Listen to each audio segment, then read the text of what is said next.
Hey there and welcome to the channel. Gene Perry here with the Freehands Academy. Today is Friday, January the 10th, 2025. Hope that you are doing well.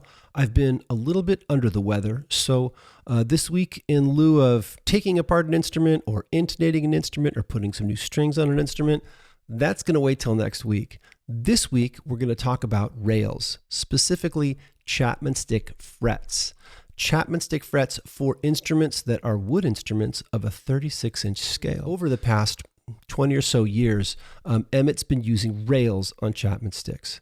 And most recently, the rail has been kind of redefined, and it was referred to as the Goldilocks rail because it was a size that wasn't too big and it wasn't too small. It was somewhere right in between. So before I sold my 12-string maple Chapman stick to Rodrigo Serrao, I did take a little bit of footage of this instrument so that I had documented this smaller rail size. So in this video, what we'll do is we'll get a better look at the larger rails, the smaller rails, and then the rails that are right in between. We'll also do a quick comparison with an NS stick as well. That was sold to my mate Randy Clare. And hopefully this gives some insight into what rails you may have on your instrument. Or if you're looking to purchase a new instrument, you can inquire with the person that's selling and say, what are the size of the rails? This will tell you a little bit about the timeline of the instrument as well as the size of the rail, obviously. So without any further ado, let's get started. Luke is ready, living his best doggy life. We're going to start with this 12-string maple that was, watch your step, that was sold to Rodrigo Serrao. And I hope he's getting some good use out of it. In this iteration of the instrument, it did not have a pickup in it. He wanted to have a stick-up installed, so you can buy a little unit that kind of saddles in there and allows you to use a stick-up for an instrument that's been drilled for a block. You can also see the two sets of screw holes there to accommodate a passive 4 or a stick-up or an active 2. And here are the smaller 1/8 inch rails. Right? Dual flaps, black tuners, black linear inlays, just a beauty instrument. So we'll scan back down the fretboard again so you can get a look at these smaller frets. And then what we'll do is we'll flip it over and we'll have a look at the truss. So look at all those layers of maple, so gorgeous. The screws that are used to suspend the pickup, there's no rust there, so that's kind of a big selling point. And then there's this weird string. What is that? I never did figure that out. So Rod and I had a laugh about that.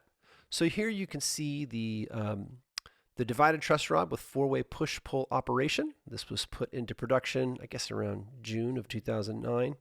So you can adjust the truss from either end there as well as in the middle of the instrument, although I don't recommend it. Right. Now let's take a look at the larger rails. So this is like about a 2007 instrument, also a 12-string instrument. And these are the large rails. Now I contrast that with this other 12-string instrument, right? Small rails. Those are 1/8 of an inch. So quite a bit smaller actually. And then finally, you can see on this Paduke instrument, that dark wood are the Goldilocks rails, which are 5 32/8 of an inch. And those are standard issue with Stick Enterprises now. So if you purchase a new instrument, that's what you're going to see. Try to get a little perspective on all those instruments with the smaller frets, and then with the most recent iteration of all the frets. And then at some point, we're going to scan down here to an NS stick where you can see that the NS stick also uses these 1/8 inch rails, which are a little bit smaller. Yeah. Also a beauty instrument. We'll get one last kind of look at all of them together. Big, right, Papa. Small, and then one that's just right.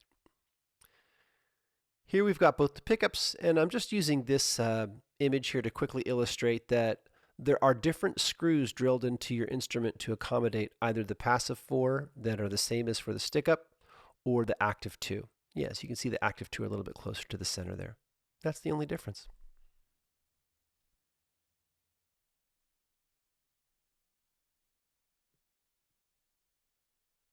So there you have it, the 3 different types of rails for a 36-inch scale wooden Chapman stick. I hope this helps to illustrate the various differences between those instruments, how big they are, how small they are, and what you can expect if you're purchasing a new instrument using the latest 5 and 32/8 of an inch rail. Next week, I'll be taking 2 Padauk instruments that are about 15 years apart. One's a 2006 and one's a 2021. And we'll look at the various differences between those instruments. And then we'll take the older instrument, Old 5101, which was used for the Song of the Week videos that I did about a decade ago. And we'll take that down to the mutes. We'll take the strings off, we'll take the hardware off so you can see what a Chapman stick looks like without any of the hardware attached. Then we'll clean it up and then get ready to put it all back together, put the strings back on, run the setup, do the truss adjustment, and make it sound beautiful. So listen, if you've made it this far in the video, thanks so much for watching. If you have something you'd like to see in a future episode, you can leave that in the comment below. Likes are always appreciated, and I hope to see you next week when we get together for Freehands Friday. Till then, cheers.